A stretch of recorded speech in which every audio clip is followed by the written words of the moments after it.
I just woke up one day, I was like, I'm worth more than this. Like I cannot live the rest of my life if it feels this way. I deserve to not wake up feeling like this. Welcome to the next episode of the Impact Policy Podcast. I've just come off the back of shooting this episode with Osher, and I'm really excited to be able to share it.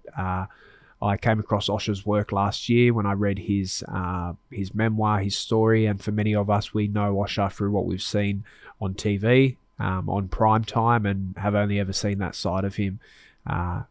This podcast today is a really deep dive into his very personal story around how he's navigated his addiction, his mental health, and his own healing journey. And it's a really special conversation that I think a lot of people will be able to take away some really important, nuggets in there of advice and guidance for yourself if you're going through that own journey, or maybe loved ones or people around you that might be navigating it as well. So thank you so much for listening, and if you do like it, you do enjoy it, please let us know. We'd love to hear from you. All right, thank you. This is episode 1 of season 2 of the Impact Policy Podcast, and I'm privileged to be able to be joined here today by good mate Osher, who I got to sit down with at the end of last year and have a bit of a yarn with, and he's been generous enough to sit down in person and share his time with us here today. Sure, Osher's face and voice is familiar to many people that are watching and listening along today. So a man who probably needs not the longest introduction in the world, but I'm really privileged to get the opportunity to sit down and share some space with Osher, particularly around the most recent release of his book, which I got to listen to last year, that really resonated with me personally, a range of different stages, outside of what mainstream sort of world probably understands and connects you to. Yeah. You're doing a whole lot of great stuff as well, and love to hear about some of that. But I guess for our podcasts here, it's less about us talking and more about us listening. So what I'd really like to do is hold some space for you. Excellent. And to hear a little bit more about yourself, what you're doing these days. Sure, man. And I guess a bit about your purpose as well. So, What do you want to know, mate? I'd love to start with perhaps your well-being and mental health journey, Right. in terms of understanding what healing looked like for you. Right. Well, look, first, thanks for having me. I really appreciate it, man. I'm stoked that I got a chance to come and be here. The conversation we had on my show, I really enjoyed and really resonated with other people. And I don't know if you saw the feedback. Just you authentically sharing something that happened to you. I think I shared the story about what happened with your father and your sister. Yeah. Just people. I firmly believe that, like, you only have to look at the marriage equality vote. Australians, we're decent people. Our hearts are good. Yeah. We really, really are. And the amount of people that saw that and went, the fuck? What? Yeah. Like, yeah. Yeah. But that sort of things, people never know about it. They never hear about it. So that you can't be what you can't see. And the fact that you shared that, and people are able, and you shared it in such a way that's like, it's not your fault that it happened, but it's important that you know that it does happen in your city, probably 5 k's from where you're living. People were just blown away by that. So look, really thank you for doing what you do, and that was really, really powerful, and I appreciate that. Nice. As far as, it's a great reality TV show journey. Look, when do we stop? When do we finish our journey? When we say, I might just close my eyes for a while, and then they go, he's gone. Like, that's it. Like, it's always, we keep going until we stop breathing, man. So healing's an ongoing process. It's not like, and now I'm better. No, I work every day at staying better. And I think that's the big fallacy when it comes to staying fit mentally and staying well, as far as your outlook on life goes. It takes maintenance. You may not notice that you're starting to drift towards only looking at things with a negative outlook. You may not notice that. You might just start to feel like, geez, I swear a lot. I'm sorry, Sam. Is that okay? Nah, please. Okay, yeah. Please do. You know, it's like, geez, everyone's being fucking up. Everyone's being fucking up. This week's fucked. Everyone's fucked. Just I've had the shit of a week. Everyone's been just fuck. We don't ever stop to go, is it me? Totally. We might not. And I certainly, there's been times in my life, man, when it's most definitely been me, but I didn't realize it. I was just going like, why is everyone? And then I would, I would act out, or I'd drink at it, or use at it, or, just be a dick and think that would make it better. And it never does, and it's the opportunity to go to yourself. So I woke up today. All right, now how can I do it just a little better? How can I do just a little better today? Am I sure that I'm running as efficiently as possible today? Am I making sure that there's no bugs in the code? Because we might not realize what we're bringing into our life. So, like the short story is that I started going to psychiatrists when I was 5. My parents were both doctors. They did their very best to help me with what they could at the time. And I was telling someone last night, I ended up in Weight Watchers when I was 8, right? Which I found out later is like a 12-step group for fatties. Yeah, I remember reading. Yeah. And so I was eating compulsively, and I was, I was 112 kilos at 17, and always trying to put things into my body to change the way my body felt. At first it was sugar and food, and there was one point I was drinking 3 liters of full strength Coke a day. Not good. Yeah, it's like a lot of sugar, that's man. a lot of calories. And I got big, and all that caffeine as well. It's like, it was bad news, man. And over time, that then progressed to, I was just trying to regulate what was going on in my thinking. I didn't realize what was happening. And, early on, as like anyone I'm sober now, I'm nearly 13 years. Congratulations. Well, mate, I appreciate people say congratulations, but it's I'm sober since I woke up this morning. Yeah, mate. Yeah, exactly. And I'll be sober until the end of this conversation, and I'll be sober until lunchtime, and then I'll be sober until I go to bed. That's it. It's 5 minutes at a time. That's it. And I just have done that every day, and that's it. You just make those choices. It's not, I'm never going to do this again. Like, if you look at it like that, with anything, it's overwhelming. You can't do it. Can you do 5 minutes? I can do 5 minutes. Can you do that? And you get to 5 minutes from then, you go, can you do the next? Yeah, I can do the next. And just trust in your ability to cope. I think that's the message, that really worked for me. But using alcohol, I started using alcohol as a way to quiet all the kind of fear and thoughts in my head from very early on. I think I blacked out drinking the first time at 14. Yep. And then, started smoking weed at 15. And look, just at all, wherever possible, like a Labrador with a kitchen scrap, if there was a chance that someone might be able to get something, it would vanish if I was in the same room as it, even if we were supposed to share whatever we got. Sorry. Never share a bag with Osher. Well, it was at that point, it was just, to be honest, it was goons and beers. It was Brisbane, man. Yeah, of course. And then later, as I kind of, and there's like so much alcohol, oh my God. And Brisbane drinking, it's very similar to kind of country drinking, I think. Yeah, okay. We're drinking, I'll bring my gumboots. Like there was no, there's no middle ground. There was no fancy tipple. No, it was like, I'm going to get fucking trolleyed. Yeah. That's like, it. That's it. 0 and to 100. that was it. Totally. There was no in between. And if we didn't get to that point, then what was the point of starting? And that was the only point of doing it.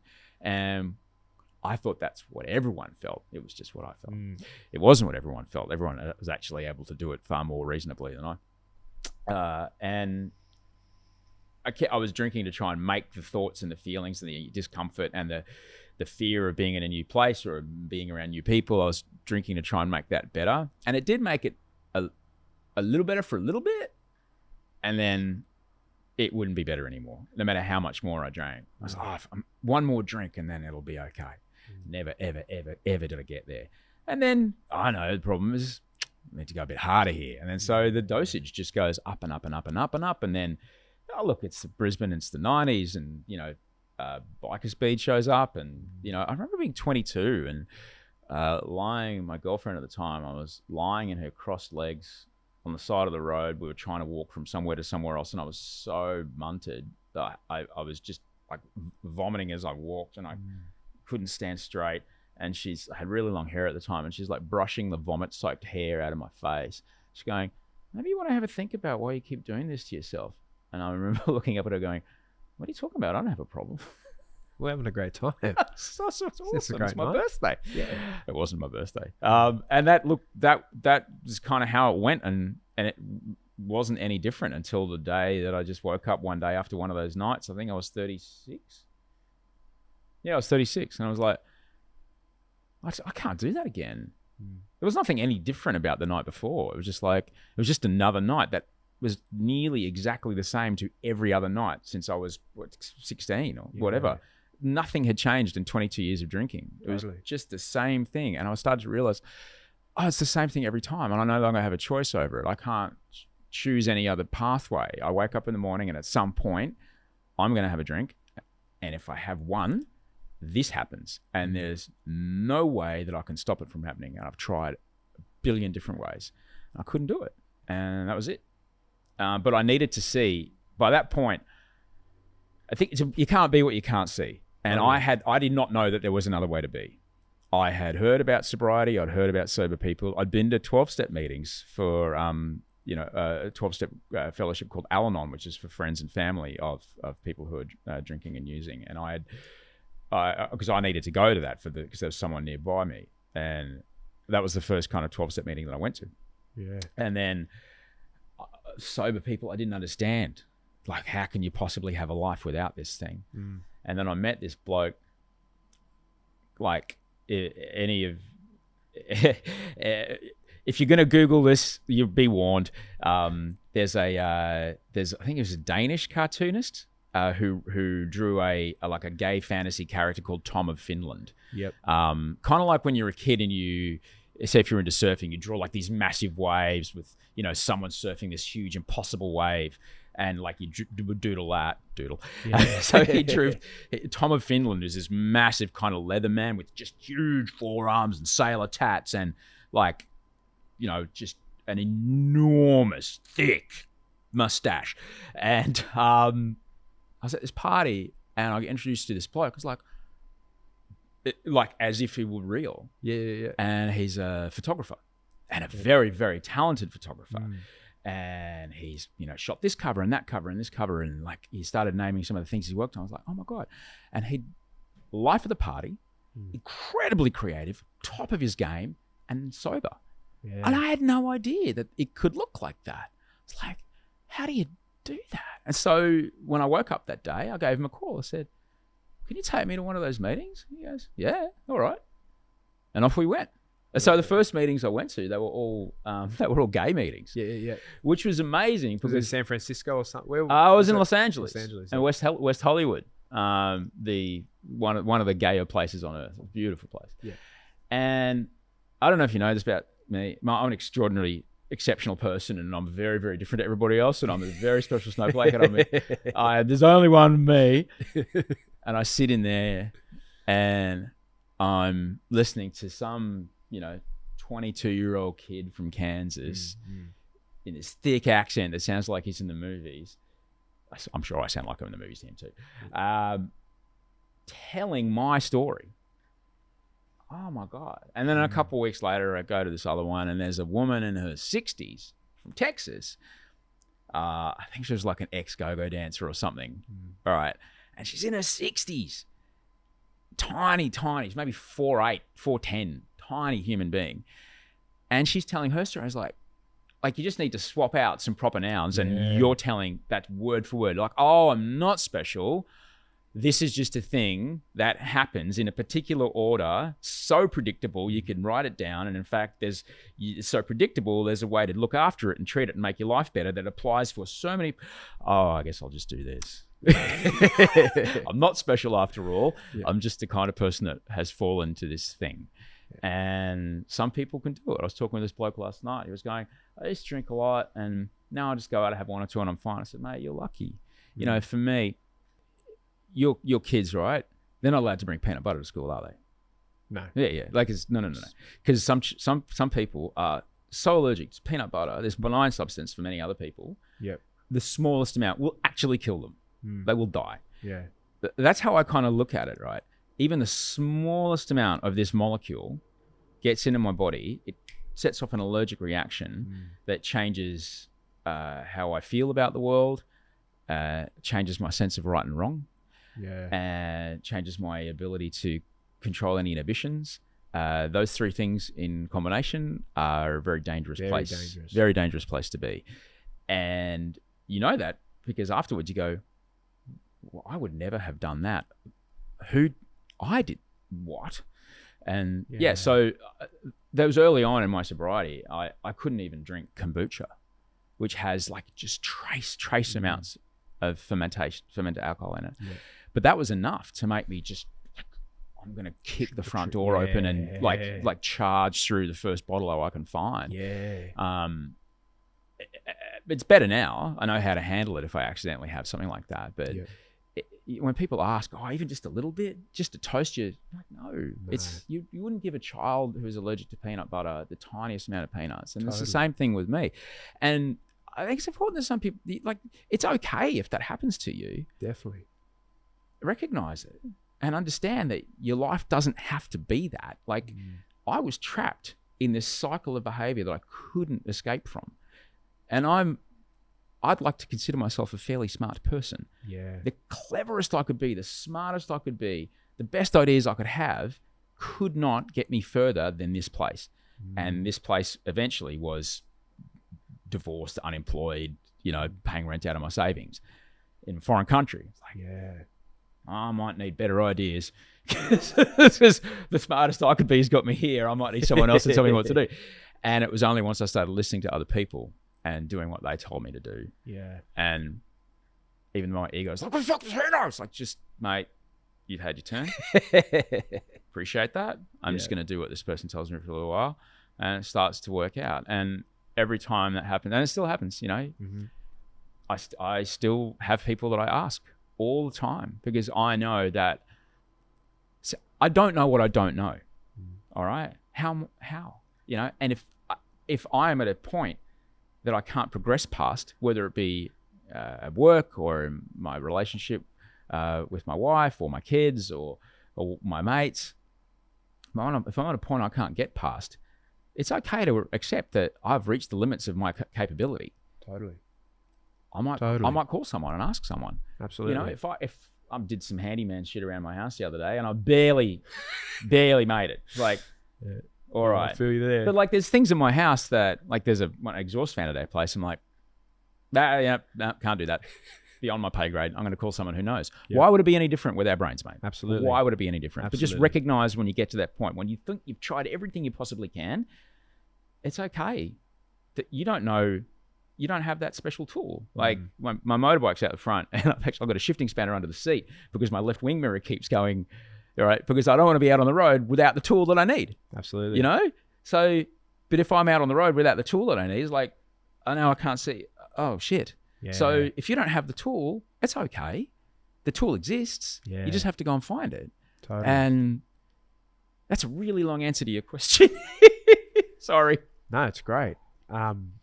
I'd really love to hear about where this interconnects with your experience around the mental health, around when you were going through this journey of sobriety or healing and all that sort of stuff. How did it interconnect? Because one of the things, I guess, the very first 10 years of my career, I worked in the community sector and largely in the mental health and AOD sector with young people. So 12 to 28, living with coexisting issues around their mental health. Can you remember what AOD is again, please? Alcohol and drug. Oh, yeah. Addiction and mental health. And like a dual diagnosis. Yeah. So we were one of the few funded programs in Sydney that worked with that cohort of young people. Yeah. And one of the hardest parts of the mental health system that I would find advocating for young people that I was working with is that they would get, sectioned and they'd be in hospital for a period of days. And we'd go in and we'd sit down with the psychiatrist in the hospital and they'd just treat their mental health condition with just in complete isolation. And I'd sit there and I'd be like, look, little Joey here is like uses ice regularly. He's like told you that he's dealing with that as an addiction. I understand that's not an area of expertise for you, but how does this treatment plan for his mental health interconnect with that? Does it aggravate it? Does it and I always used to struggle because there was always such an isolated approach to how we treated mental health. Yeah. And very much still is. And that's why I sort of want to lean into asking that, because I'd really love to hear about how all this sort of stuff interconnects. Well, firstly, that's a tough spot to be in. And little Joey's lucky you were even in the room. Yeah. Because there's a bunch of other kids that didn't have you in the room. Totally. And look, for the other side, look, I'm sure those docs are doing the best they can. Yeah. Totally. And with what they're allowed to do and the limits of their ability. When it comes to mental health and drinking and using, look, man, we live in a community where it's completely acceptable to have a freely available, self-administered depressant that you can buy over the counter. You can buy enough of it to kill you, and no one gives a shit. Totally. I won't let people pill test at a festival, but I can walk across the street to the bottle shop and buy enough vodka and die. Yeah. And no one cares. Yeah. Like, oh, we can't overdose. You'll fucking overdose. Yeah. Like, Absolutely. I can drink 750 milliliters of a liquid and die before the end of this day, completely legally, for maybe 20 something bucks. Totally. No one's got a problem with that. I don't think it's a good idea to have that. All right. Some people are fine with this drug in our community. The way it is right now, I think we need to have a conversation around this drug, absolutely, alcohol, in our community, because it is a depressant, and much like nicotine, as you would have known working in that sector, it's just enough. It just kind of scratches the eczema and relieves it for just a second, and then it's bad again. Yeah. So you have to, and then the dosage just gets to a point. Not for everybody, and this is the thing I really want to impress upon people. It's not for everybody. Totally. Not everyone has this problem, but some people's brains are like that, and it's just enough to make it a little bit better. Unfortunately, the dosage gets to a point where, as I described earlier, it becomes unsustainable and you're going to die. And it's in understanding that, am I drinking or am I self-medicating?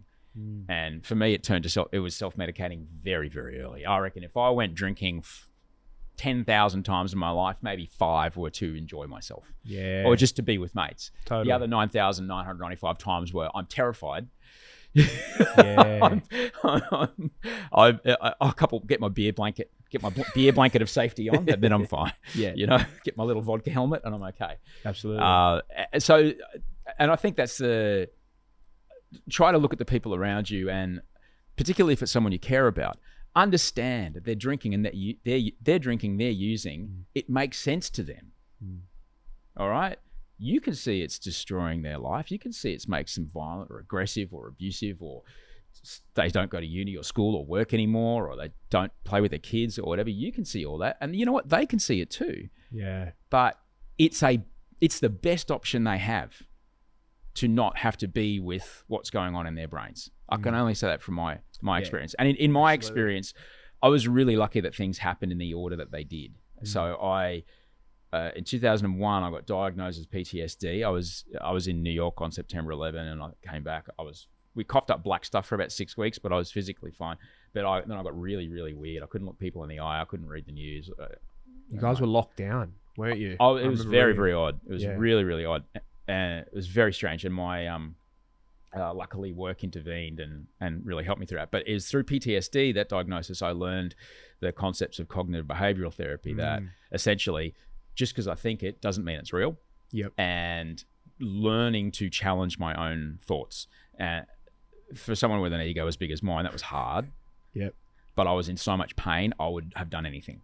Totally. So I kind of had this idea already that, oh, okay, there's a thought there. It's very powerful and it's driving my body to feel in a certain way. but is it real? Look around for evidence. No. Okay. All right. I'll just be with this. But that took a lot of work. And so I just kept using alcohol. And then getting sober, I was able to use that concepts that I'd learned about challenging my thoughts and then listening to other people and understanding that my own best ideas, my own best thinking wasn't getting me very far, and just to just trust in another person's vision of what to do next, and just giving up this idea that I knew what to do next. I clearly didn't, because my life had turned into complete wreckage. So admitting that and having the humility to go, I did my best, it didn't work out. So when I went proper nuts, and it was yesterday. We're recording this in February. It was my brother's birthday. It's February 21st, 2014 is when it happened. That's when it started, the big day and it went on for months after that, but that's the day it started. When I went proper nuts and I was experiencing, episodes of psychosis, and it was paranoid delusions, and like, it was awful. I knew enough to know, and I had also learned to meditate by that point. So all these things had happened and given me everything that I needed to be able to, even though I was in this unbelievable place, this terrifying place where reality in itself was completely wrong. I knew enough to go, even when my doctor said, you're experiencing psychosis, in my head, I'm like, he's in on it. Yeah. Because I'm paranoid. I've got paranoid delusions. He's like, oh, he's part of it. He doesn't believe it. Yeah. But there's part of me that goes, that's that thing, mate. Yep. You better listen to this guy. Like, okay. And it was like being it was like being on a Bucks weekend in the biggest hire bus you can rent without getting a special license, and you're the one in the corner that doesn't know everybody else, and they're all like giant piss cutting MMA freaks, and you're off to some house in the Highlands for 3 days, and you're like, I don't know how I'm going to get out of this. I'm so scared, but I can be with it. Yeah. I was hiding in the corner with all this chaos around me going, okay, I was able to use everything that I'd learned in that time to at least stay safe enough, and to at least to know that when someone was offering me medication to actually take it, even though I didn't want to at first. How did you, one thing that really stood out around, I don't know if the timeline is right, so correct me if I'm wrong, but one thing that really stood out for me was your ability to still show up in professionally. Yeah. So like there was one example where you were shooting something and you'd go and you'd do your thing and you'd do well, and then you'd go back to your hotel room and lock yourself in there. Oh yeah, absolutely. And you'd just shut down. Absolutely. Like how could you still show up with that sense of yourself and operate and do so well? And then I guess I'm lucky that I've got the same brain that has given me this incredible career and life that I have, is when it gets out of control, this is what happens. So like in the same way that if someone goes to work and they, break their leg, or they go too hard at mixed netball and they do their ankle, you'd be like, it's cool, man. Like, we'll get someone else to do the things, but it's important that you come back as soon as you can, because showing up and having a sense of purpose and having something to do with your day is really, really important in getting better. And it's the same with this, like having somewhere to go, having something to do, having a reason to not be stuck in all these thoughts was really, really, really important. If you're on a plane and it gets real bumpy, you look at the flight crew. Are they shitting themselves? No? Okay, we're fine. So to be on a set or be at work and look around and see 30, 40 other people who weren't running from the bushfires and floods and cyclones that I was imagining happening, totally. Like, looking at that evidence, that reality check, and it's like, oh, okay, all right, they seem to be cool with this. Like, part of my brain's because I don't know. It's like, yeah, fine, okay, but they seem to be all right. And if they're okay, I reckon I can be okay today. And it's just those moments, you just piece the moments together, and then soon enough that you get enough of them that you get, a couple of minutes of respite. And so that's all. It was important to have something to do and something to focus on, because otherwise, if I'm stuck at home all day, it can be bad. Was there ever anyone professionally that sort of noticed that something was going on behind the scenes? Well, look, when I got really crazy, I was on the front foot by then. Yeah, I let him know. Yep. I let him know. Because it was fairly obvious. I mean, I was on 2 kinds of antipsychotics, an SSRI and an NSRI, and the antipsychotics are amazing because they do the job, but they do have some side effects, and, they turn your for one, your testosterone just goes, it vanishes. Yeah. And so they mess with your insulin response. So I was putting on about 1 kilogram a week. And season 2 of a TV show in Australia called The Bachelor, Yep. I reckon I was like mid-90s, like 94, 95, easy. And at the start of the season, we get all the suits tailored, in one go. Yeah. And so like 3, 4, 5 weeks later, I'm busting out of these suits. I have a distinct memory of Mel, who makes all my suits, and it's a dream to work with, and I love it a bit. Yeah. She was mortified that she had this jacket for me, and they had to cut the jacket up the back because it was pulling so hard at the front. Yeah. So I'm walking on camera going, hey, here we are. And the back of my jacket is open like that, so the front doesn't pull. So if you shot me from behind, you'd see my shirt. That was the only solution we had at the time because we didn't have another jacket. And that was really hard. How triggering was that? Because you had a lot of issues around your weight. At that point, I was okay. It was an arm wrestle, and if you've ever seen the Sylvester Stallone film Over the Top, and I recommend you do, because there's no such thing as a bad arm wrestling movie, Sam. It's important. Absolutely. Like, really. Absolutely. It's extraordinary. Come on down over the top. Hilarious. It was an arm wrestle, It's like, it's being with all of that. And yeah, I'm in front of a crew of like 40 people at that point. Like, the shame and body shame and all that kind of stuff was all there, screaming and yelling. And I'm like, okay, appreciate you guys are here. I'm going to do this job. And that, being able to do that is, I think, one of the techniques that's really, really, really helped me. Naming those thoughts and naming what's going on. I have names for them all, and it's very silly. They're very silly names. They're cartoonish names. They have to be, yeah. And I think that's important. It's really helps me separate, because it's just a thought. It's not real. Unless I literally go and ask all 45 people, do you think I'm a fat piece of shit loser? Do you think I'm a fat piece of shit loser? Do you think I'm a fat... They'll all go, man, I'm just holding this fucking light. Yeah, absolutely. Thinking about what catering's doing later, and if I'm going to drive, if it's going to be surf tomorrow when I, get my day off and I go to, Longreef. Like, that's what I'm thinking about. Totally. Don't give two shits. But my head is like, and just, it's being willing to have those thoughts, shout and scream and yell and go, cool, all right, I'm going to do this. And that is the thing I would say that has helped me more than anything. Because I got to a point where it was right around, and it's not uncommon for, this to happen to men when a child's about to be born. It all starts to get laser focused, real. Totally. And I was off meds at this point because the meds that I was on, life was pretty spongy, pretty blue tacky. There wasn't many highs or lows. The textures were all very homogenized to everything. I kind of missed I'm a joyous person. I like the joy of life. So I'd been off meds for a while and things were going okay, and then they weren't. And it was pretty evident that I wasn't able to do it anymore. And it started to get bad. And so I got back on. Audrey said, and this is the other thing that's real important, is Audrey, I think she was like 7 months pregnant. She goes, I'm going to need you to get back on meds. Yeah. I need you around.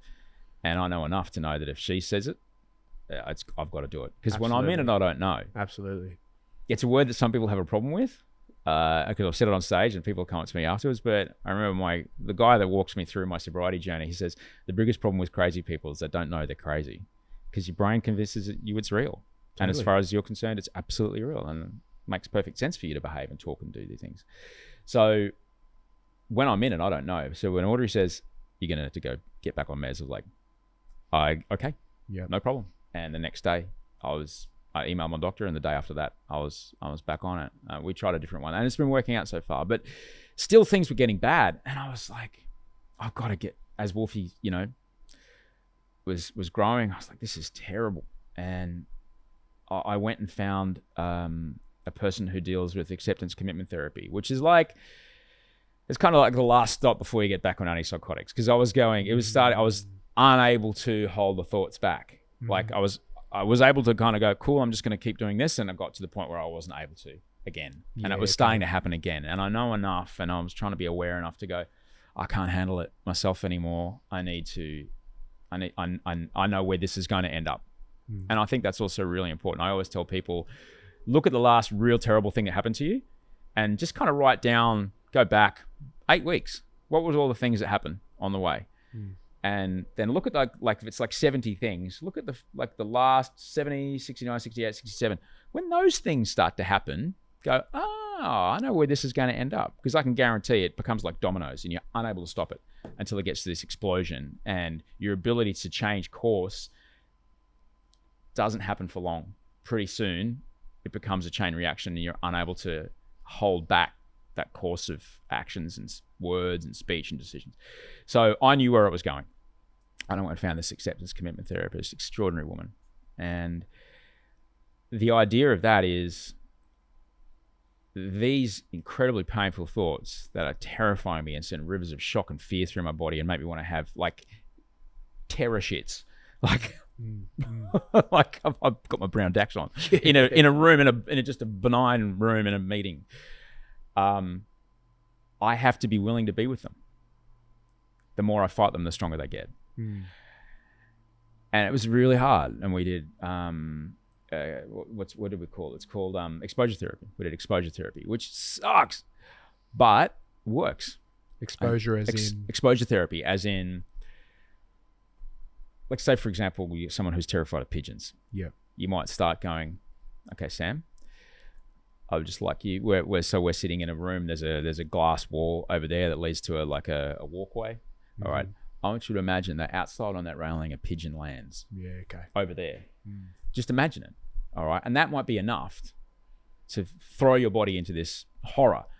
And then they talk you, and let you be with it for a little while, and then talk, and then slowly, they might get you to imagine that the pigeon's here. And then it might be, put a photo of the pigeon way over there. All right. And then eventually you're sitting in a park with your therapist throwing bread out. Yeah. All right. And getting to this point. And I needed to do that. And so it's being willing to be with the thoughts that are uncomfortable. And they're still uncomfortable. But I'm willing to do it. And I'm willing to, then the next thing is like, I'm willing to do that. And the next thing to do is then I just take action in accordance with my values. And it is in the action that you move away from that. And that's the thing that I just try to do every day. And that's the thing that gets me out of it every time.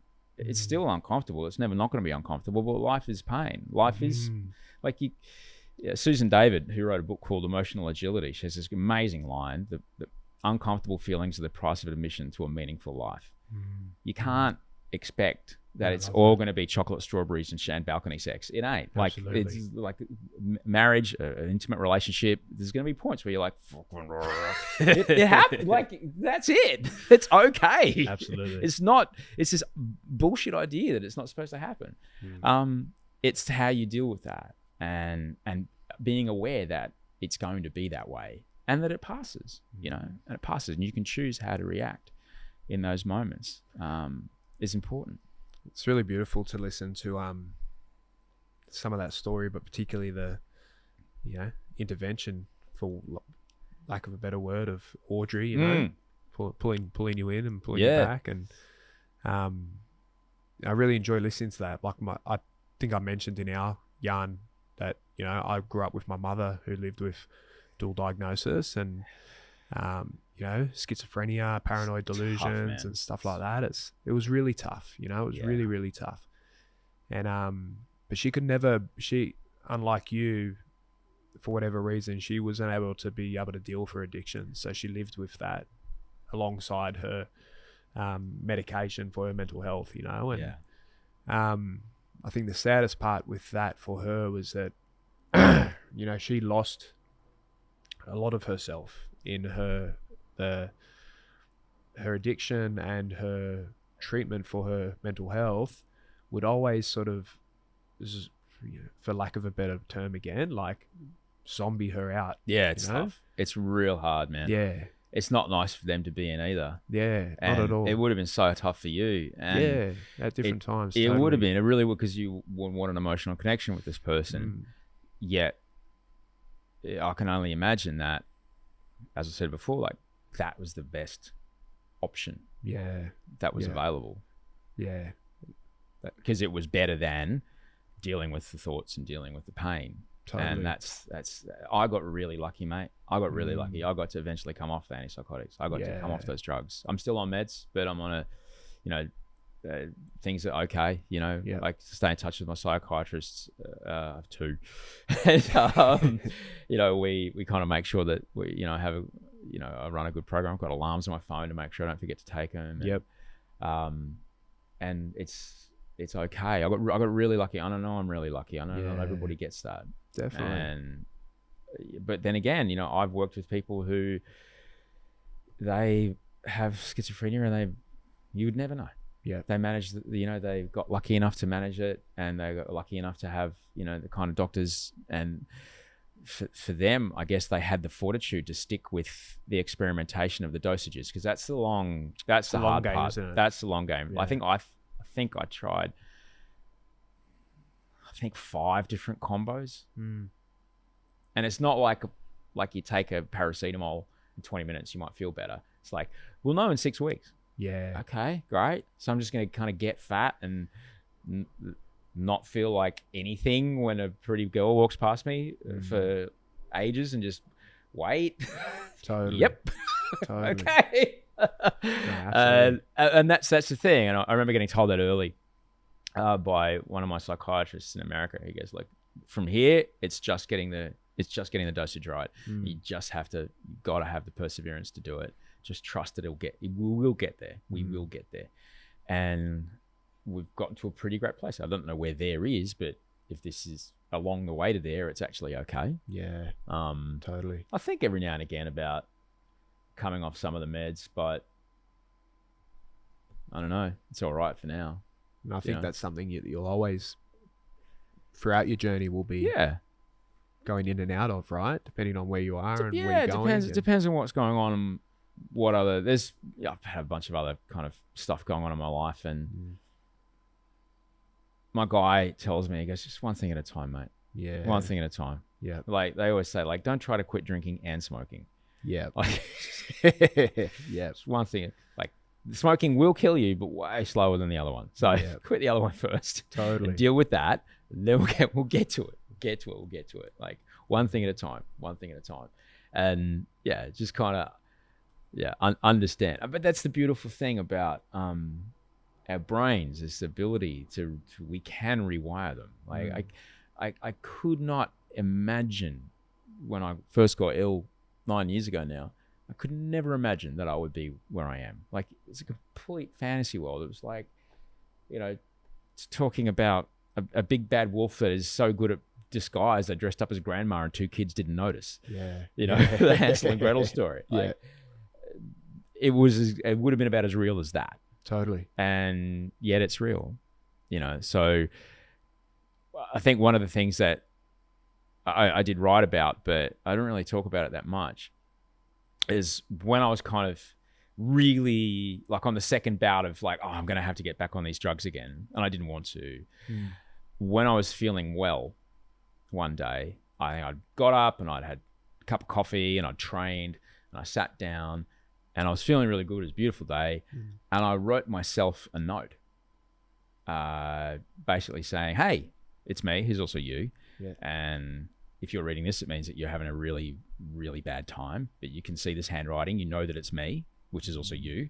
And I'm here to tell you that whatever you're feeling right now, it won't be like that forever. And I can tell you that for sure, because I felt like that a couple of days ago and now I don't. So it's not permanent. Just, you know what to do from here. And, and I carried that in my wallet, and I still carry it in my wallet. Have you ever had to draw on it? You know what? Here's the wild thing, Sam. I haven't. Yeah. Okay. I just know it's there. And it was, I pull it out every now and again, I think it's because it's in my own handwriting. It's really powerful because if you've never been that sick where you literally doubt everyone around you who's trying to help you, like you sometimes need that. Even people you love going, fuck, you've been talking to her and she's like, it's a dangerous place to be. So to see that it's in my own handwriting is like, there you go. That's someone who's having a really good, I think I wrote about the sky and the trees and the birds and like, oh yeah, it's having a good day. I remember writing that, and yeah, okay.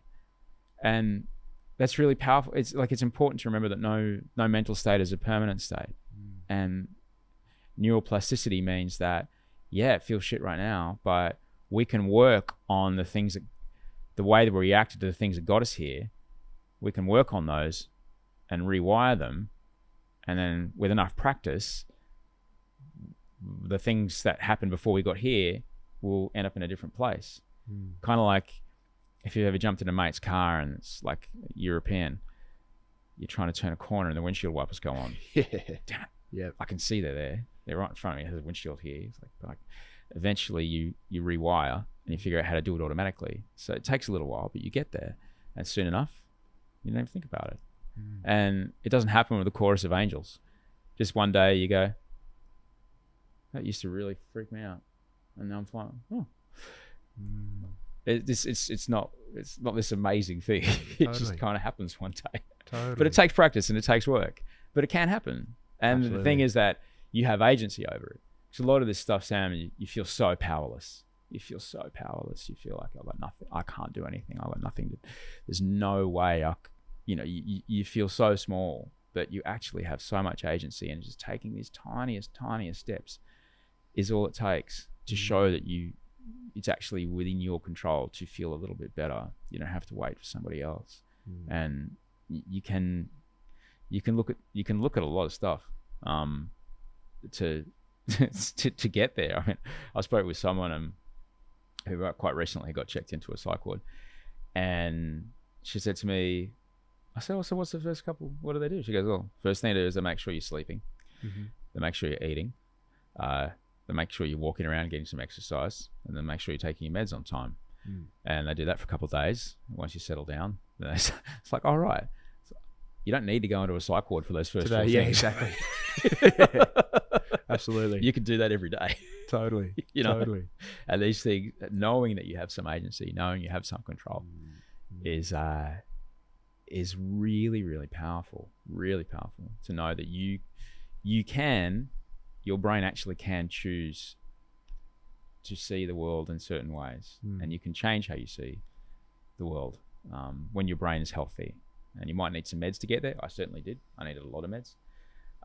But being on those meds helped me write those new ways of thinking and just kind of run those patterns enough, like a dance routine, that you never forget it. Like lyrics to a song you learned when you were 12 that you can still remember, know? And then slowly as I came off of those meds, those were the patterns that then my brain automatically followed rather than the old ones. Yeah. And that was really, really helpful. Like I'm not off all the meds. I'm still on a few, but not anywhere near what I was. Totally. Can I ask you about becoming a dad and how that might have shifted or impacted this journey? Because I know when I became a dad for the first time, it was, growing up in a family and community where there'd been a lot of childhood trauma and things like that, and navigating my own stuff throughout my adult years. When I became a dad, even though I was quite well at the time, it was actually a really triggering time in a lot of ways, because you're almost forced to confront everything you maybe didn't get or wanted, and then question your capacity or ability to be able to do that. Watching someone else be a mother. Yep. It can look like that. Totally. Like that was hard for me. Totally. I'll say this. I met Audrey when I was 40. And Georgia was 10. The reality of dating people when you're over 40 is you're going to date people with kids, and that's amazing. Yeah. I'd heard mates talk about the the thing that switches on in them when they become a dad. And Georgia, one day, I was seeing Audrey for a while, but I came back to Australia for some work, and I was spending a fair bit of time with them. I think I was there for about 5 or 6 weeks. And one day she was my girlfriend's kid. Yeah. The next day I woke up and was like, I would push you out of the way of an oncoming bus if it meant I would die. And that was it. That was it. And look, for a selfish prick like me, I was like, wow, that's amazing, because it was no longer about me. Yeah, it was no longer about me. Like all that mattered, no matter what bothered me about, you know, whatever was going on between Audrey and I, or work or whatever. The only thing that mattered with this kid, and that she had the very best chance to make whatever she wanted to happen with her life happen. That was it. I'm like, wow, that is cool. That was good. And it really, you know, it like many people, you know, really helped my career, because I kind of like, wow, I pull my finger out because I gotta make some stuff happen. That's it. And that's you know, the last 10 years of my life have been like that. And it's astonishing. And then we were thrilled to be parents to Audrey, and you know, she's got a great relationship with her dad, and you know, it's you know, her stepmom, and it's the four of us. You know, it's a beautiful kind of co-parenting thing. Audrey worked really, really hard. They were, and George's dad, they worked really, really hard to make sure that it, you know, whatever was between, like that. Georgia has a fantastic relationship with her dad and the stepmom, and I'm so happy for that. And it's really important, because it's again, it's not about you, it's about them. Yeah, totally. And that's vital. Totally. And so it would have been fine to go through life like that. And then, you know, at some point it's like, yeah, I think I really want to let's really do this. And then so we pulled the goalie, but you know, thanks to it's a hockey term or a soccer term, depending on which one you like. But thanks to all the meds that I've been on and everything I've been through, and what I found out later was the psychosis turned on a gene expression, which suddenly now I'm celiac. There you go. Nothing was happening. But eventually we conceived, and look, and there it was, you know, it doubles that down, and it's astounding. The two kids, like, she's nearly 19. It's more obvious physically with little ones how much they change. You kind of get a new kid about every 6 weeks. But it's the same with the big ones. It's just not so obvious physically. You know, about every couple of weeks she says something. It's like, it's a really different angle to the one you took just a little while ago, but I won't mention it because, you know, you know, totally. And it's glorious watching the way they do it. And my 16-year-old stepdaughter walked in halfway through the interview. Hey, how you going? What's your name? Jane? D for Delta. Sorry, I normally wear hearing aids, and I don't have them on today because I rode my motorbike over. So sorry, I asked you to spell your name. Hello, Jade. Nice to see you. I'm a stepdad too.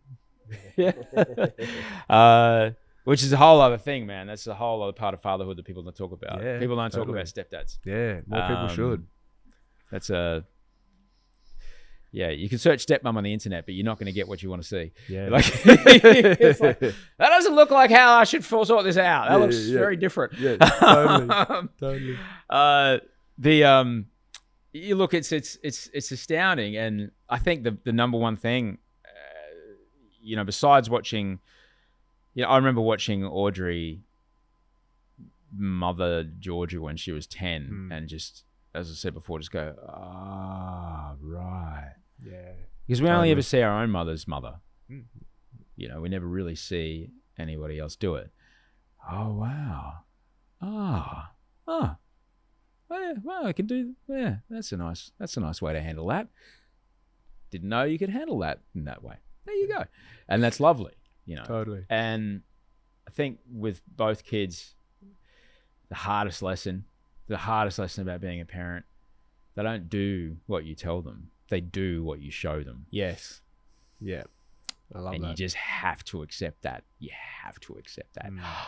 I'm going to have to, if I want them to stop doing whatever that, I'm going to have to change. I'm going to have to lift my game. I'm going to have to change. And that's this kind of beautiful thing that nature's put in. It's this self kind of correcting mechanism that we have an opportunity to engage with. We can choose not to, which is kind of why you have this extraordinary phenomena called rippling, where, a 4 times grandson who's never met their 4 times grandparent will say or do something or pull a face that someone who knew the other one goes, oh, because they've just copied it and copied it and copied it and copied it, like an old VHS tape or an old TD. Like I'm speaking about, I've got a 16-year-old in the room, so I'm discussing analog media. Like say if you were to draw a picture and then someone were to draw a picture of a picture and then someone to draw a picture of a picture of a picture, like eventually the copy starts to change as you go down the line. But it's similar enough that it's recognizable. So in the same way, there's this kind of thing called rippling that travels down through generations where, great-grandchildren have no idea that they are saying or doing and reacting to things that people 100 years ago were doing. And this is where we start getting into, I'm a child of 2 people who were refugees at one point in their life. And so there's things that they went through wars and, you start talking about intergenerational trauma. And it's like, well, mate, why don't you find, like, why did you fucking get, you got a great house, why don't you fucking get over it? It's like, Totally. bro, like, totally. There's so much code that I have no idea Absolutely. that is written into all of our brains that has come from so far back. But the thing is that we have a choice whether or not to do those things. We have a choice to go and question, just because I've always done this, is that the best way for me? Does that give me the best options? Does that give me the best choice? Like, if I'm choosing to do this here, what does that leave me with? Which way can I go? All right. Because if my options are this or this, I don't know if I like either of them. In my experience, it was like either be terrified or fight or run away. It's like, well, how else could I look at this? Because if you look at something with curiosity, it's like, what else could happen here? And you start, there's other ways I could, what if I tried that? But it takes being willing to understand that you may be repeating something you don't realize is an automatic behavior that might not be beneficial or might not even belong in the moment. I can't tell you the amount of times that I've been, and it happens because, I've been in a moment with Audrey and something flies out of my mouth that I heard from my dad in 1982. Like, that doesn't belong here. Yeah. That's not fair to her, not fair to me. Yeah. And that leaves me with options that don't belong here. But if I'm not aware of it, I don't realize that I'm repeating this situation. And look, there might be some things, and there's some things about me that have been passed down that are very useful. And I love those things. There's some things that deserve to be, just because doctors don't use leeches anymore. But there was a time when that was like, get a leech on it. Absolutely. That'll sort you out. Toothache, leech. Yeah. Broken arm, leeches. What do we got? Leeches for everything. Yeah. So we have that chance as humans to, but it takes having the humility to go, what did I do there? Why did that not go the way I wanted? What was my part in it? What's another way I could go? Where's my options? How can I look at this with curiosity? Because when we look at things with curiosity, it gives us way more options than the binary outcomes that we might have been otherwise experiencing. Yeah, absolutely. And I think it's really relevant to how we think about our own healing right now and how we survived certain parts of our lives and being conscious about those patterns or behaviors that, maybe protected us for some point to get us to where we are, and useful. Being being conscious enough to go, okay, man, you kept me safe for a while, but it's time to... But bro, I'm like in the moment, forget about it. Yeah. I can't do it in the moment. Totally. If I'm flooded, it's like I'm looking at the world through a drinking straw. Like I cannot see anything. Yeah. It's only afterwards that I go, oh no, sorry, honey. And there's this thing that I grew up in Queensland, and there's this ad that runs on the TV all the time. If it's flooded, forget it. So I'm trying to remember that now. I'm just trying to remember if I feel my body do that, I'm just gonna go clean up the dog shit in the backyard. Yeah. You know, I'll try as hard as I can to get out of there, even though part of me is like, how dare she? Like, whatever happens next, whatever I've said next has never worked out. Totally. It was not working out. I'm not doing well at this at all. I'm just trying to say to you right now, this is something I'm trying to do more of, is to understand that when the first moment is when I feel that thing in my body, and that's usually a sign of like, oh, I'm about to go through a prearranged dance that will not, belong here, and certainly doesn't, have relevance to whatever's happening. Totally. And often the case is, if I feel that flooding, I will then try to reverse engineer what's happening in the situation to justify how my body feels. Yeah, okay. And, saying, well, you're being this. They weren't. But if they were being that, it makes sense why my body feels this way. Yeah. Because it's an old thing. Like that shame thing we were speaking about before when I was fat in the suit. If I can accuse someone of something, that's why I feel this way. Totally. They aren't. Totally. But this makes sense. In the moment, it's near impossible for me to do that in the moment. If you can, I'm thrilled for you. Yeah. And I'm on meds that slow all this stuff down, and I still can't do it. Absolutely. But it just understanding that it's there, and that might, in the debrief, when you go and you're contrite and you say, I'm sorry. Totally. Totally. That's it's hard. It's really hard to do, but you can do it, and if you get it right, it's worth the effort. Totally. Yeah, I think you're right. I think it is not easy, but it is absolutely worth it. And I think I can talk from experience of someone who's, grown up with people that have, been living with those battles that, haven't, one of them never won that battle. Yeah. How, it's worth the fight, and you're a dad now, and, you can imagine if you'd become a father and hadn't had the last 9 years of your journey before that, but still became a father regardless, and hadn't been able to get well and hadn't been able to deal with your addictions, what life would be like for Wolfie. Or and again, I would have just been doing what I thought was the best thing to do. Yeah, absolutely. Which is to drink and use and shout and scream and because that's how I deal with things, and that's what works. Yep. Because that's the only thing that I've ever found that makes it feel different than the other thing. Yep. That's a common answer. You can't see, if you're in it, you can't see it, which is really hard. But you mentioned it's worth to fight for.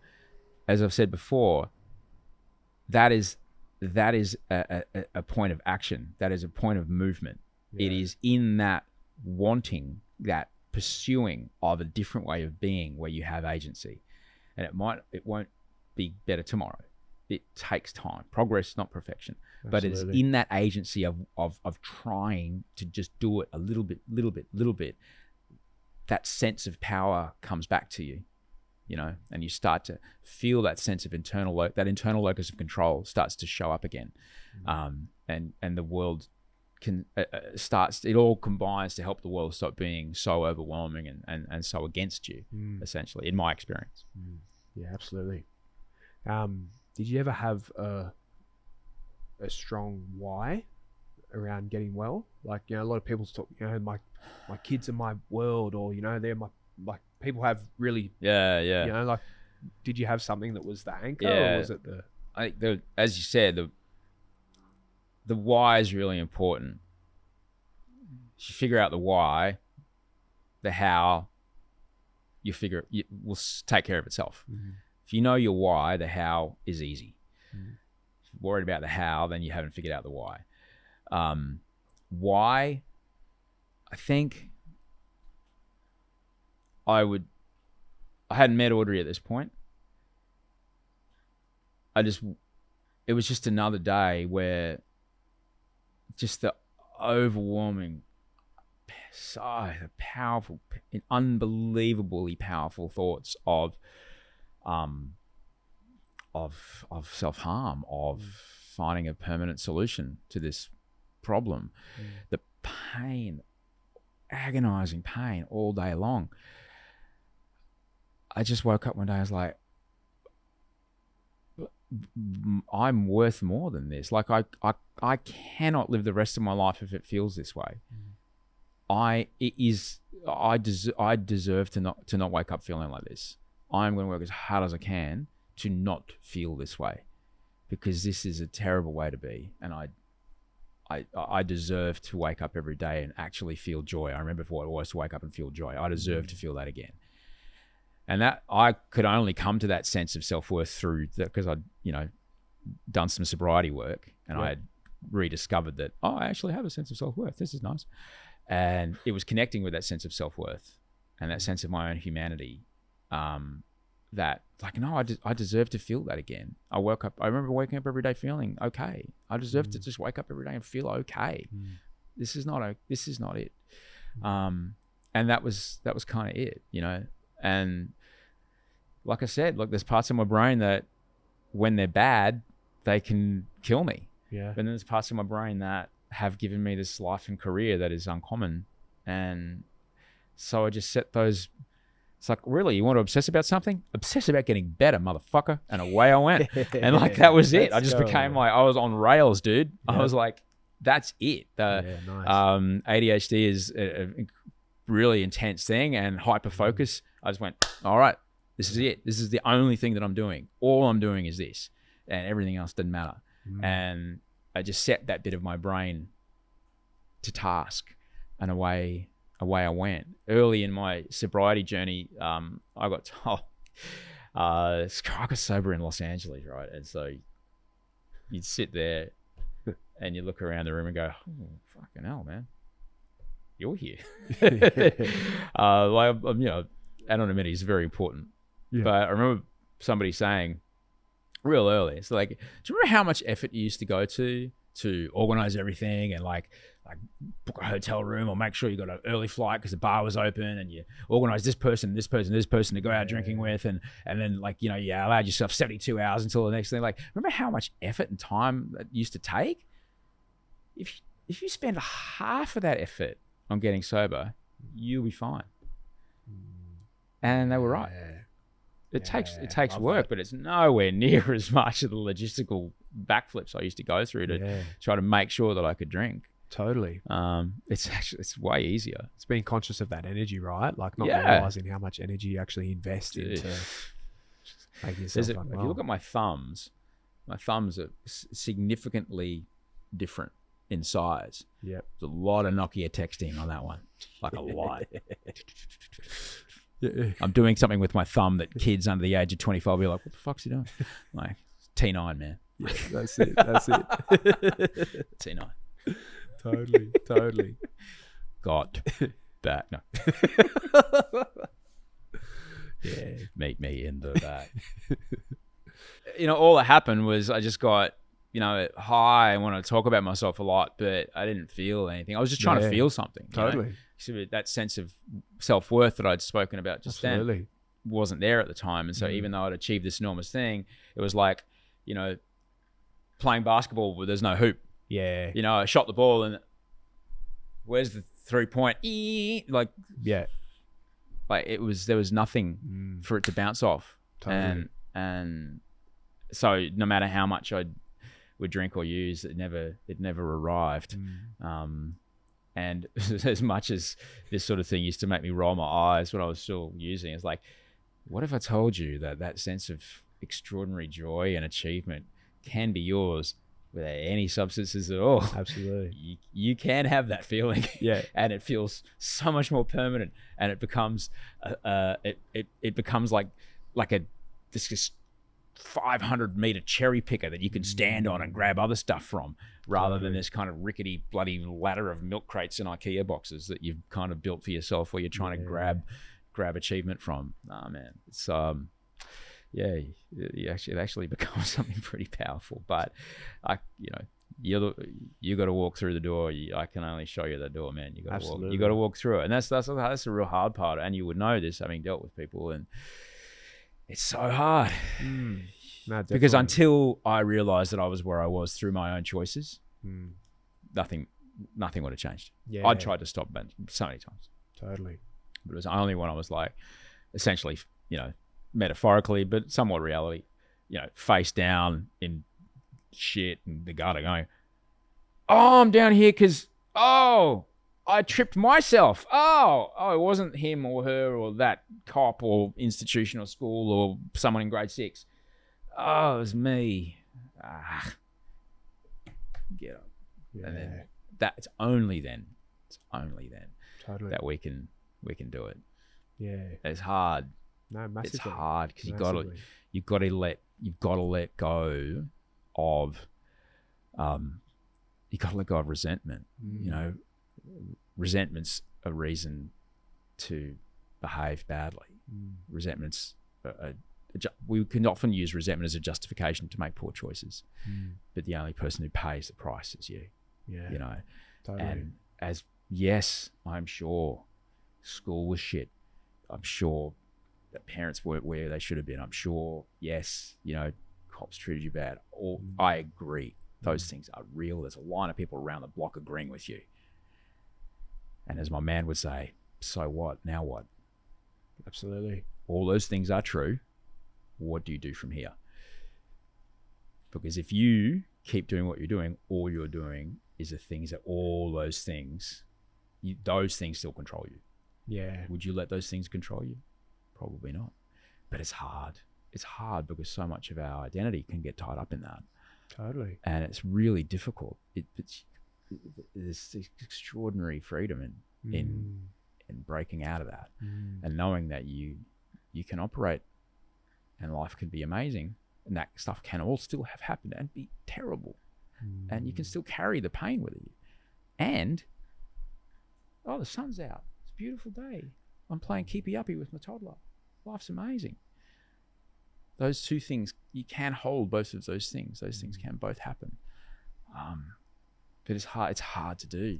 It's really hard to do. I think that's some of the biggest things I've seen personally and professionally with people that are trying to go on their recovery journeys or coming out of prison or, dealing with different things going on in their life is the loneliness of, you talked about identity, your sense of identity and sense of self, as so much of it is wrapped up in maybe the things that are keeping you where you are. Yeah. And to go on that journey to get out of that cycle or to deal with that sort of stuff often is a really lonely place to be for at least a period of time while you navigate that sort of stuff. Man, if you got another 6 hours, we can talk about prison. Far out. Yeah. It worked for how we needed it to work at the time. Is it the best choice that we have for us? Yeah. I don't know, because how much time would you want someone to serve for really aggravated assault on their ex-girlfriend before you were cool with them dating your sister? Yeah, totally. Probably not a lot. Yeah. Probably there's no number on that. Yeah. As that person, how much time, what would you need to do to make people feel, oh yeah, I did some shit things, I'm really very different now. Like, it's almost like you're never going to get out of that because of the way our community looks at people who've made a really shitty choice on one split second of their day one day, and all the things leading up to that.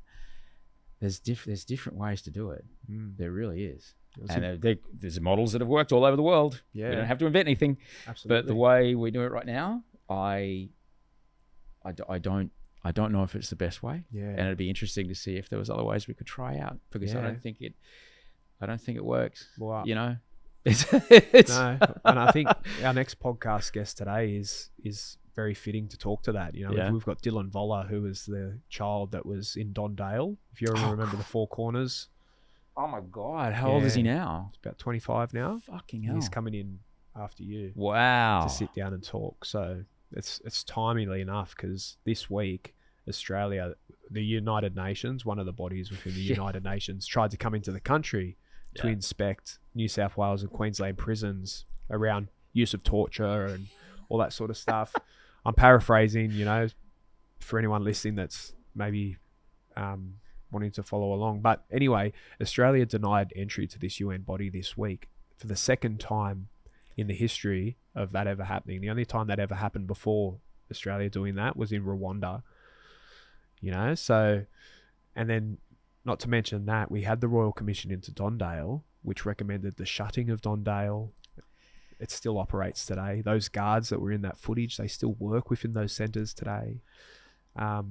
Nobody wins. Nobody wins. Those people don't want to go home to their families. How's your day, honey? Amazing. I stomped on an 11-year-old. Yeah. They don't want. That's not Totally. that they, did, but like they don't want. Like how much criminal You're criminalizing childhood. You're criminalizing a reaction to childhood trauma. Yeah. That's what you're doing. Totally. You know, and there's other ways to do it. Like, yes, this is what has worked for our community. Great. Clearly, there's got to be another way to do it because nobody wins. Nobody wins. Those people that work at that place, they have children. Like, what are those kids' lives like? Like, everyone loses. Yeah, everybody absolutely. loses. I don't know. Some people may be watching this going, "Oh, you can't have empathy for the screws." Like, those people, they're human beings as well. Yeah. Nobody wants to be that person. Nobody wants to, like, what are you going to do? Like, oh, I'm going to go. Yeah. No, I'm going to put kids in spit hoods all day. Yeah. That's a terrible fucking way to spend your day. And Nobody wants that. They become just as institutionalized, It's as people horrible. that are in custody. It's there horrible as for well. everybody. Totally. And it's nobody wins, man. And it's so awful to consider. But there's other ways to do it. And I think it's just us being open to going, what else could we do here that could be better for everyone? And, you know, if you want to speak in neoliberal terms, probably more efficient. You know, it was probably a little less costly for the punter, for the taxpayer. Absolutely. Than this. What's some sort of intervention? It's a terrible word. What's some ways that intervention got really fucked up a couple of years back, but it is a word that you use.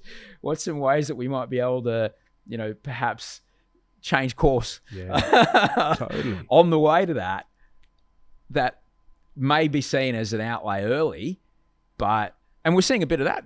We're seeing a bit of that now in the NT, which is, it's a movement forward. Definitely. Let's hope it's, gets where they want it to go. Totally. But, as a community, that's our tax dollars, man. We're paying for that shit. It's a lot of money that's not having a lot of impact. And if anything, it's hard, man. They're like, well, I give the man my love, because that's a heck of a thing to work through. Yeah, I mean, you'd have to have him on for a yarn one day on your podcast. Oh man, like I hope so. How's this for a story of character? I was telling Andrew before this. So we've been connected. We have a few mutual people that we know, and I texted him last year about the podcast, and we sort of went back and forth. Never happened. And then he put up a post on his Instagram selling a signed Souths jersey. And he's very open about this. He's talked in other podcasts about it. He's got caseworker support for the issues that he's still navigating today around his mental health and his addiction and his trauma. And so he's still struggling. And he puts up this post saying, "I'm selling this Souths jersey. If anyone's interested, inbox me." And it just triggered we got shooting this week. I was like, "Oh, fuck, I'll see if he's available." I said, "Bruh, I've got some time. Do you still want to jump on this potty?" And I said, "Look, I haven't got much of a budget to pay guests, but I'll give you $100 for your time." And he's like, "Oh, is that your money?" And I was like, "Yeah, but it's all right." And he's like, "Nah, look, I can't take money from mob because sharing my story is a way of giving back to community." Wow. And I sat there and I went, fucking hell. Like, someone who's been through that much trauma and abuse by the system for so long, who's still navigating so much of their healing journey and struggle, and literally that moment in time is selling their belongings to try and get money, still is willing to give themselves and not take anything back in return. And I just thought, and he's got stuff that's before the court, he's got, his life is not perfect, but I thought stuff like that just speaks volumes for people's character. Yeah. Given everything that they've been through on their journey, I just So I said, how much are you selling your South jersey? How much you want for your South jersey? He's like, oh, 250. I said, done. Right. So I bought that. Whatever it is. But you know, that's one of the things that I've seen through my time working with people that have been through the toughest of times is that they've generally got the most. And you and I both know that that's going to show up as a present for his 27th birthday. You're going to give it back to him. Yeah, exactly. Exactly. That's totally going to happen. Yeah, absolutely. Probably framed. I'll just hold well. it for a while, man. Yeah. I'll just hold it for a while. Totally. Yeah. Totally. And that's, you know. Absolutely. Look, mate, that's extraordinary to hear. And like, I can only speak, you know, from my own experience in that it is in having opportunity to speak about things is, and being of like, I really hope that someone can watch what we're doing or listen to what we're doing and at least have a moment and go, oh, and you know, absolutely. That can unlock something for them. If I can do that for another person, that gives so much relief just gives me the time that I'm here with you is time that I'm not in my own brain going, yeah, I get it. Yeah, no. Okay, we talked about this. I'm not a fucking, no, yep, good. I'm fine. No, that person didn't want to kill you. They're just busy. You know, all that on the motorbike, like all day long. It's like, no, they didn't deliberately want to kill you. They just didn't see you. That's fine. My part in that was that I might have been in their blind spot, you know, okay. You know, it's gets me out of all that. Totally. And it's really, really important. You know, it's super important.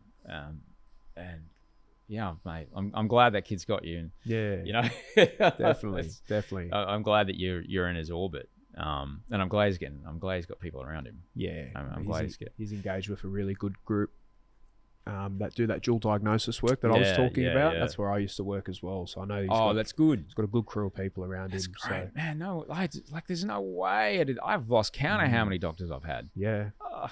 You know, massively. I'm lucky that because it all went down when I was in America. I was lucky that I could afford the drugs. Yeah. I had health insurance, but it didn't cover it all. And like it was a couple of $100 a month, easy. Totally.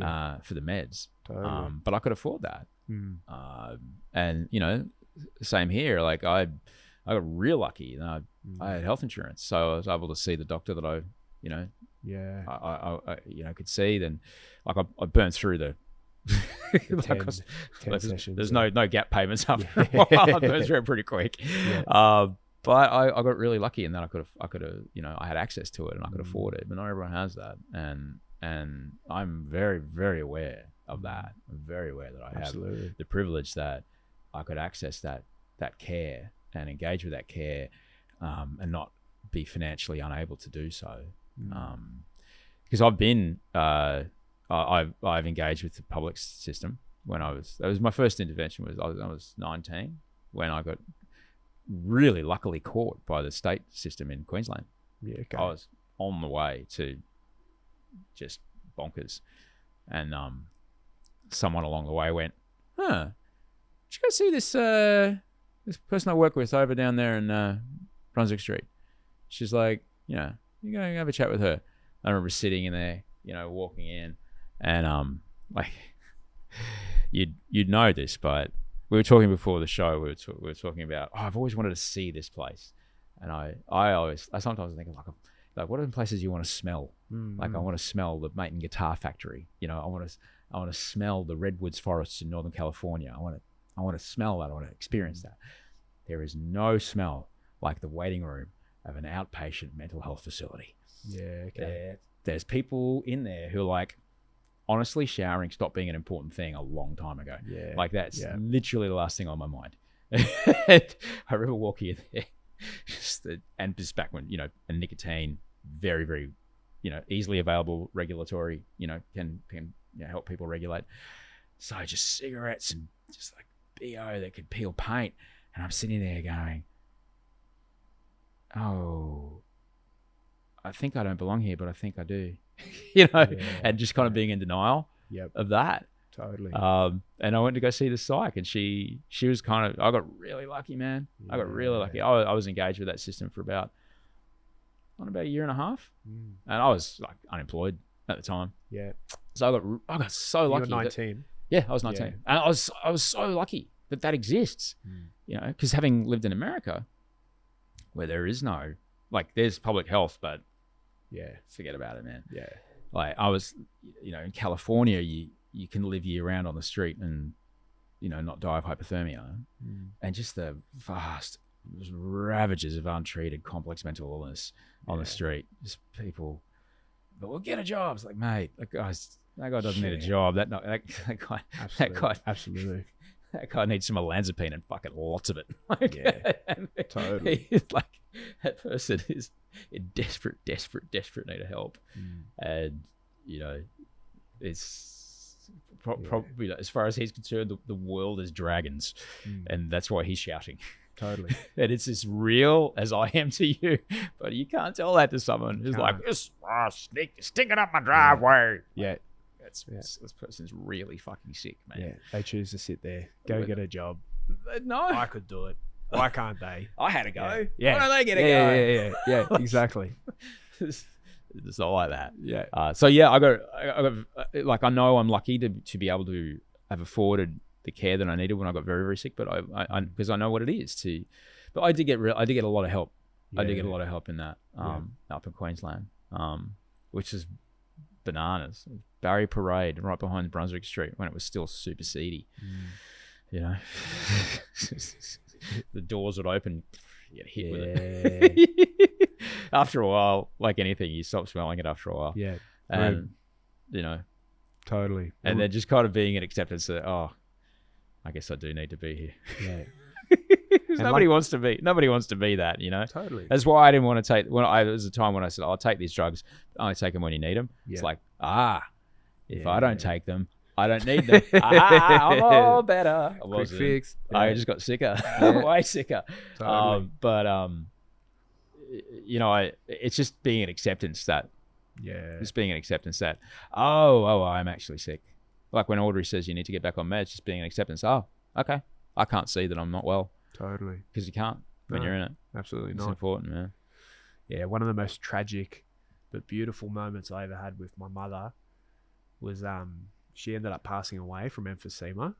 It was a very long, hard battle. Very sad. Anyone who's ever lived with someone going through that, it's a very tragic way to go. But obviously, she was always on her Zyprexa and different medication, and that made her present.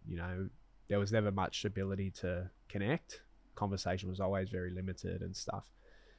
But as her breathing got worse, when she'd get hospitalized, sometimes they'd have to take her off her Zyprexa because I'm not sure why. It did something to... So I think it suppresses, like anything that suppresses. Yeah. Yeah. And so towards the final sort of stages of her life, she came off her meds. And it was beautiful in a way. Yeah. Because it took me back to, like, she just talked. And she'd be sitting there and she'd be like, shh, there's people under the bed. Shh. Like, like full on having, paranoid delusions and stuff. I just entertain it. Okay. Yeah. And then we'd be back talking. We talked for days about her life, her childhood, all this stuff. So beautiful. But it was a tragic but very beautiful memory. Yeah. And I think it's I'm just so happy that you get to live in this world with your family and that their memories with you are of your full self now. With all of it, like I'm hard. Totally. I'm still hard to deal Totally. with. I know that. And Absolutely. I'm under no illusions that I am an easy person to be around. Yeah. It's sometimes I can be hard to deal with. Yeah. But it's way better than us. I'm glad that happened to you and your mum. I'm glad you got that. Yeah, that it you was got to be with her again. Yeah, definitely. Because you mentioned that Zyprexa. I remember Zyprexa. Like, when that shit that works, man. Zyprexa, that made it all just like, just stop like that. Didn't feel like doing much, but it was, and that's how you would go. Like, generally, I would only ever take it at night. Yeah. And then, so I would still be able to work the next day. Yep. But boy, that's it was I heavy. needed it until eventually. But yeah, I'm glad you had that chance, mate. Yeah, thanks, bro. To reconnect with her like that. Yeah. It was beautiful. Look, one of the big, and I said, like, I know it can be hard to be around me sometimes because I can be very, the things that make me good at my job, the things that people might recognize me for, the things that my brain does, because that can also make me a bit of a punish sometimes. And I know that can be difficult sometimes for people who are close to me. But it's way better than it was. There's a dear friend of mine. It's one of my most beautiful friends in the world. After I got sober, I came back to Australia and I was visiting him and his family. He had a farm up in the Northern Rivers of New South Wales. And I was like, it's a really small place. So I was in a tent on his front balcony. It's me who was allergic to economy class. Like I only travel business. All the peasants, I slept in a tent on his front porch. That's humility's beautiful thing. And after I was there for 2 or 3 days. About the second day, he goes, "It's really easy to be around you now." I said, "What do you mean?" He goes, "I used to hang out with you, and sometimes I did like 3 or 4 days break, and I'd come back and speak to my wife and go, I'd be wired after spending time with you because it was just so intense to be around you. You're not like that anymore." Now, I didn't think I'd changed, but clearly I had. Yeah. And that was a powerful thing to hear that. And I think it's important to take those moments because we don't notice it when we're in it. We don't notice it when we're out of it. Definitely. It just feels like this is the right thing to do. We might not realize that, but it's in others' feedback that we kind of get the clues as to how we might be. And it's to have the humility to take that seriously. Absolutely. And if you need to go get help, go get help. If you need to pull your weight more, pull your weight more. If you need to chop wood and carry water, chop wood and carry water. Like, get it done. Totally. Because in my experience, showing someone that you are in action to try to take responsibility for what is going on in your head, that does a lot. That does a lot. If you are type 1 diabetic and you sit in front of me eating a dozen Krispy Kremes, I will feel like, man, that's really bad. Yeah. That's not good for, like, it makes me feel uncomfortable that you're doing that. But if you're like, if you take responsibility for what's going on, you can show others you're taking responsibility. You asked earlier about anybody at work when I was really sick. I got on the front foot real quick. I said, look, this is what's going on. This is why I'm getting bigger. This is what I'm doing. These are the meetings that I'm hitting. This is the exercise I'm doing. These are the drugs that I'm on. This is my treatment plan. And if I can do all those things, I'll be able to do my job great. And they said, well, what do you need from us? Because I was able to show them that it wasn't their thing to fix. Yeah. I was taking responsibility for it. Okay. And I had agency, and they could see that I had agency, and I was taking responsibility for this thing that was going on with me. And so it might not be perfect, but trying to show the people around you that you have a commitment to trying to live in a different way to what you were can go a long way to give you that latitude of when you do fuck up. It's cool. I know that they're trying to do a better job. Absolutely. It's not like they're going, fuck yeah. Yeah, Like, totally. Not all the time. Everyone's got their limits, man. Yeah. But it can go a long way. For sure. Which helps. Which really helps. But then you get that sense of agency. You get that sense of a bit more power over the situation. Totally. It's really useful. I'm conscious of time, and I really want to touch on one sort of thing as we sort of come towards our time together, and that's sort of, so we're really active in the social policy space. Obviously, we play a lot in the Aboriginal affairs space, being an Aboriginal owned and led organisation, but we do a lot of stuff in social policy. We're really passionate about mental health. We're very active on LinkedIn, obviously, because we work a lot with the public sector and private sector as well. And I've seen your profile on LinkedIn. I think you did something with transport towards the end of last year. Yeah, I do. I'm lucky to do. I get asked to speak. Yep. And I have conversations like this one.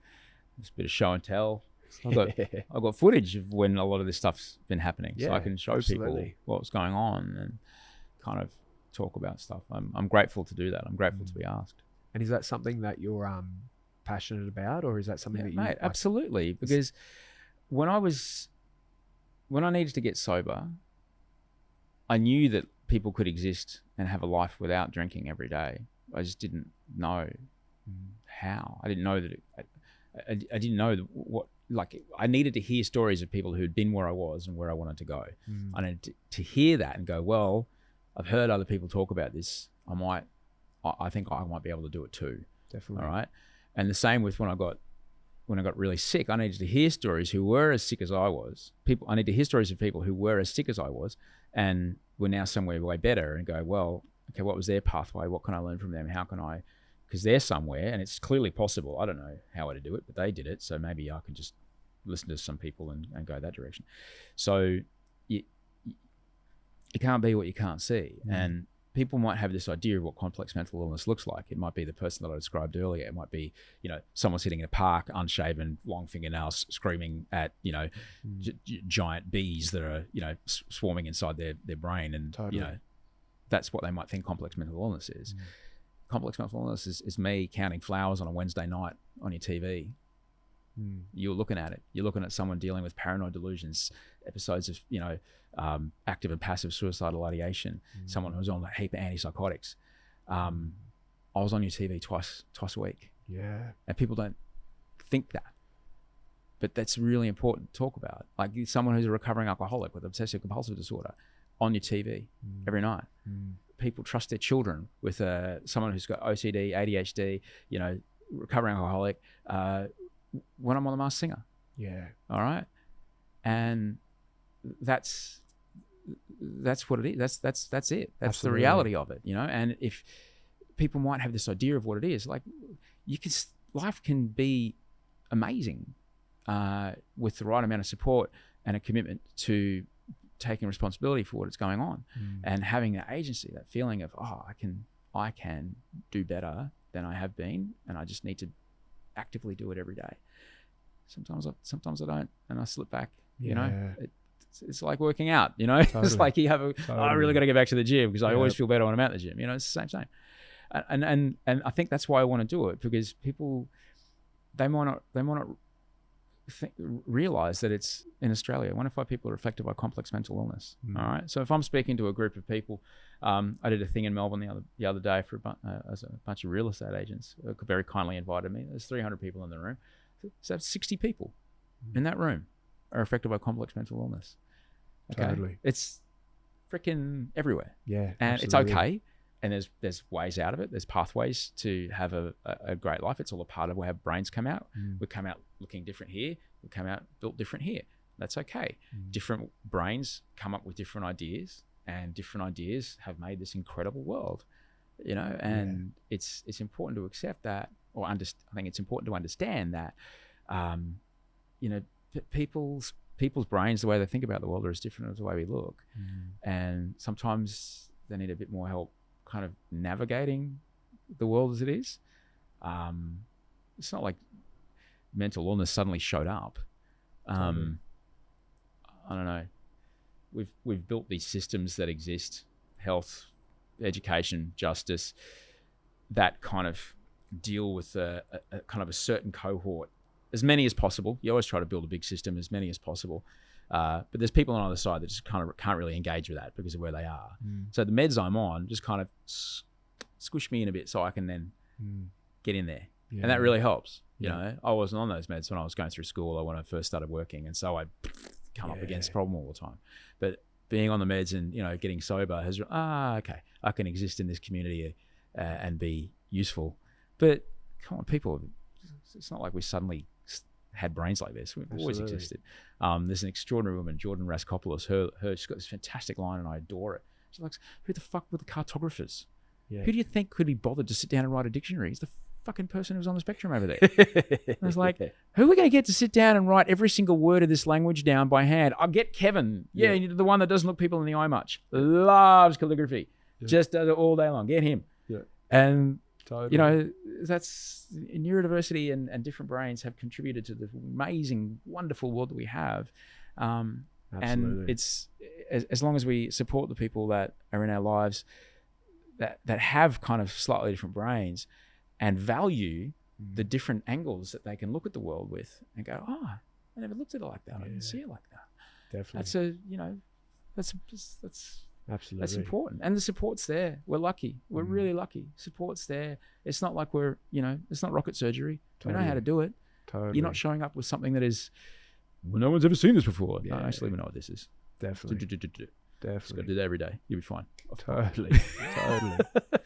And, Definitely. you know, but it takes work, man. It's like anything. It takes work. Definitely. But because of the work that I do, I get to have this life that I have. And I'm really grateful for it, man. Really. I think one of the most powerful things I took away from reading your book was someone my generation, 35 years old, grew up watching you. In a sense, and your story through those journeys, I felt like I was on it when I was reading your book, because you're talking about these moments and thing. I'm like, I remember that. I remember seeing that. And for me, I really took away, it was almost like,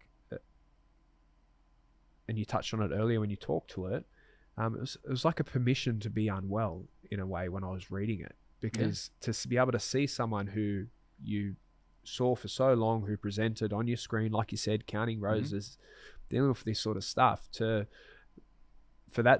be navigating that sort of stuff, and for that to be okay, because that's the reality of 1 in 5 people are living with this stuff, that are going through this stuff, or affected by it. They love someone, their kid, their dad, their mum. Totally. And I think that's where so much power comes from with your story, is the ability with the advocacy and sharing your story with, whether it's the real estate agent group or Transport for New South Wales, who we do a little bit of work with as well, is the real ability for you to give people agency to, one, understand that if they are going through something, that it's okay, and then the ability to maybe feel empowered to start to navigate if they're not already. And it's also a really sorry to cut you off, for me it's also really important to send that message to people that if you're employing someone or you're working with someone who's going through this, it doesn't mean that, if it's your kid, they're not a write-off. Goodness no, not at all. Like, why would it be any different to a bung elbow or a busted shoulder? Like, you give them the right amount of support, they can do amazing things. Like, you hired them because they're the best people. They were the best possible person for the job at the time when you hired them. They're going through a spot right now. If you can support them to get better, that's them being the best with what's going on. Could you imagine how good they're going to be when they're better? Yeah, man, absolutely. That's a business advantage there. Come on, like, that's amazing. Totally. Let's help them out. And you would want anyone in your employ to do that. And it's also very much about talking to not only leaders and managers or bosses, employers, but also parents. If your kid gets a diagnosis, don't be like, that's it, little Gavin's never gonna do anything. Straight to TAFE. Yeah. No, man. No, not at all. That's just, he's got a brain that does things differently. Totally. Little Gav's going to be just fine. There's a few different paths you take, but he'll end up at the same place. Do not worry. That's it. It's they'll figure it out. It's not like we have to invent anything now. It's and that's the thing. It's all possibility, man. It's all possibility, and it's all empathy. I think you just see another person as a bit of a human. That's all. That's all you got to try and do. Definitely. Look, I just want to take a moment to just thank you for sharing the space with us. You've been candid and honest about your journey before today, but for many people that are watching this or listening to it, it's probably the first time that they've heard that. So I just want to thank you for sharing that part of yourself. I'm grateful you asked me. Thank you. Sorry, you literally asked me like 3 questions and I talk nonstop. That's my role, is to hold the space. Good luck to whoever's going to chop this up.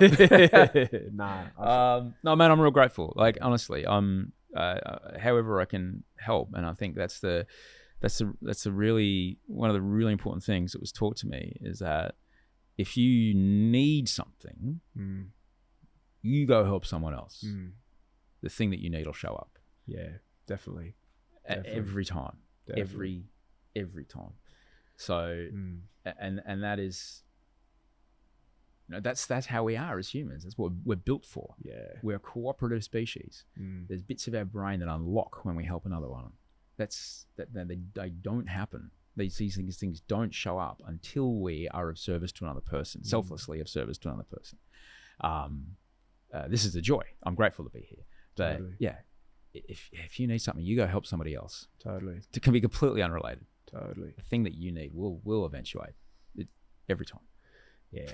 And I think the impact of your story to date, like even just coming into this yarn, I jumped on and checked some of the reviews for back after the break. Your book that's out, and the amount of like stories. I don't know if you spend much time reading through them, but there was a couple that really jumped out. Like one was like about this mother who wrote like, you know, I read this and this gave me so much insight into not only my own mental health, but also my daughter's anxiety. Yeah.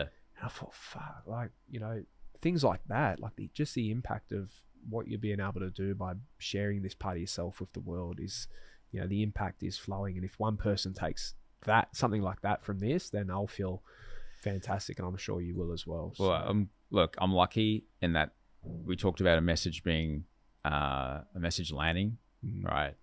Because I'm white, I'm male, I'm straight, I'm middle class, I'm a safe person to hear this from. I'm an immigrant, but don't tell them because I'm white, so no one cares. Yeah, exactly. Exactly. But you know, so I'm lucky that I am the picture of the safe way to hear this. Totally. All right. Totally. So I'm aware of that too, man. I'm aware that there's plenty of other people who've got way better stories than me, but they don't look like me. Yep. And you know, and therefore they are invalidated. Yeah. And that's shit. Yeah. But that's where we are. Yeah, but it's good you're conscious of it, right? You have to be, man. You have to be. Totally. It's real important. Yeah. If you've got another 6 hours, we could talk about Survivor. Fucking hell. You guys watching Survivor? It's like the greatest. Oh, did you watch Survivor? Did you watch Survivor? Like this season's of Survivor? No. When we stop rolling, I'll tell you. Yeah, no, we can cut there, man. Thank you so much. Thanks for having me, man. It really means a lot. You got it. I really, really enjoyed it.